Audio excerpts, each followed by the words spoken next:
ஜெயின் சொன்னதை கேட்ட உடனே தாரா மனசுல இருந்த வெறுப்பு எல்லாமே கொஞ்சம் கொஞ்சமா மாறுது. அப்போ ஜெயின் அவளோட முகத்தை மெதுவா அவனோட கைகள்ல ஏந்தி, இத்தனை மாசமா நான் உன்னை ஒரு நிமிஷம் கூட மறக்கல தாரா. இப்போ உன்னை பார்க்கணும் போலவே இருந்துச்சு. அதனால தான் உன்னை தேடி வந்தேன். பார்ட்டியில உன் கூட டான்ஸ் ஆடும்போது நீயும் என்னை மறக்கலன்னு எனக்கு புரிஞ்சுது அப்படின்னு சொல்றான். தாரா கண்ணுல இருந்து கண்ணீர் வழியுது.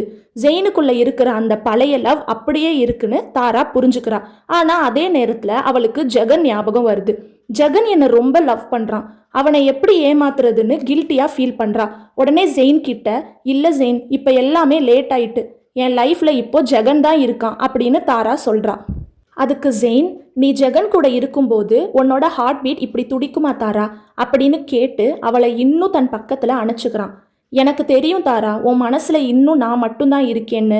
நான் பார்ட்டியில டான்ஸ் ஆடும்போது உன் கண்ணுல அதை பார்த்தேன். உனக்கு 1 வீக் டைம் தரேன். நீயே யோசிச்சு ஒரு முடிவை எடு.